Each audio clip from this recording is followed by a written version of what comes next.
Let's talk about Hall effect sensors and making a metal detector out of them. So in this video we're going to go into what a Hall effect sensor is, how they can be used in our ROVs. We'll connect up the sensor to the Arduino, and we'll create a software-based metal detector using that sensor.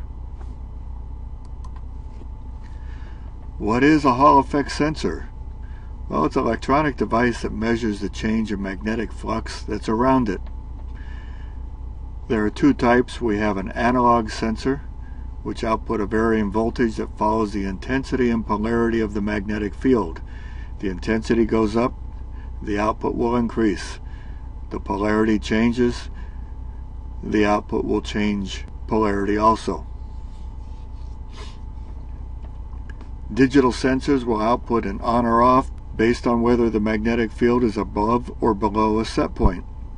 And you can change that set point and increase it or decrease it. But if it's above the set point, the output will be on. If it's below the set point, the output will be off. A little bit of Hall effect sensor history. I always wondered where the term Hall effect came from, and it turns out, like everything else electronic, it was named after the person who discovered the principle, Dr. Edwin Hall, who was working to verify the theory of electron flow that was proposed by Kelvin. And Dr. Hall found that a magnet was placed so that its field was perpendicular to the face of a thin rectangle of gold, which he had current flowing through. A difference in potential appeared at opposite edges. He also found that this voltage was proportional to the current flowing through the conductor, and the flux density or the magnetic induction was perpendicular to the conductor.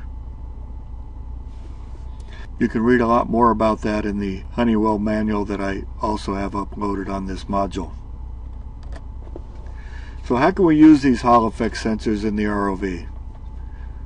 How about position sensitive actuators? If you have an arm that moves in or out or rotates around, problem with detecting the position on the arms or actuators underwater is switches don't like to be underwater.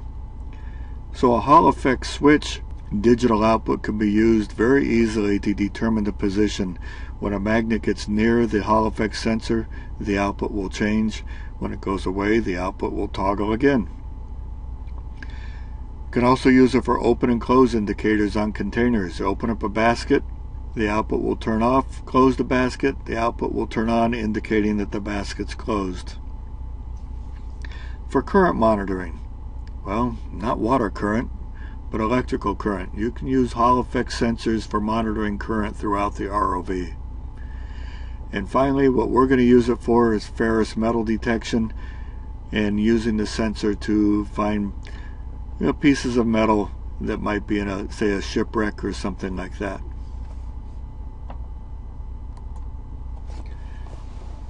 So for connecting, pretty easy. We're not going to use the display on this one. We're just going to use the sensor, and we'll be using the serial terminal. So you can see the sensor over there on the left. The top wire is brown. That's a digital output which is connected to pin 2 on the Arduino. The next one is plus, or your plus 5, and that's connected up there to the plus 5 volt bus. The next line down is ground, and that's the orange wire here in this diagram, and it's connected to the ground bus. And finally the analog output, which is yellow, and I have that connected to A1 on the Arduino. The plus 5 and ground from the Arduino go up to the ground bus at the top, and the plus 5 bus the next one down. And you'll see I have 3 1K ohm resistors up there at the top, all connected with the LEDs in series with each LED, red, yellow, and green. Now the short lead or the negative lead on the LED is up on the top, connected to the resistor.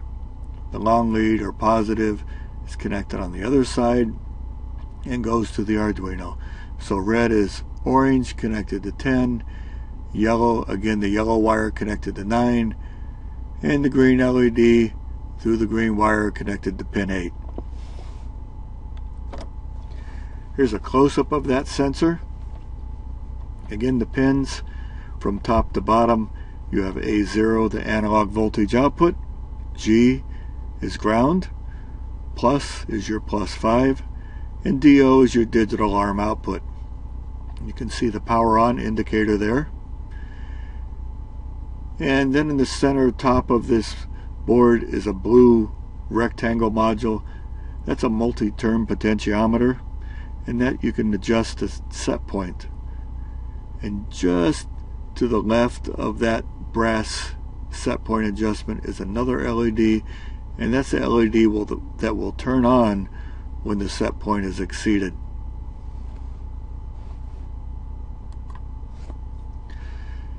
Now, in creating a metal detector, that small black sensor that hangs out over the end of the board is our target for the metal. This little device right here. You'll bring your piece under test near the sensor, on the top of the sensor, on the bottom of the sensor, and at the end of the sensor. When I say the end, that's the end that's opposite where the wires are connected, and record the results. If we're going to build a sensor for the ROV from scratch, we really don't want to use that breakout board. You'll want to purchase a Hall effect sensor and just solder the 3 wires onto it. And then once you get those wires soldered to the sensor, dip the sensor into epoxy to seal it, or seal the wires with hot melt, bringing the hot melt up to the bottom of the sensor. Either way, all the wires and the joints need to be sealed. Then, of course, mount the sensor where it can gain access to any of the objects being tested by the ROV. So, before we get into sampling the sensor, you're going to have to write some software, and you've got 2 options.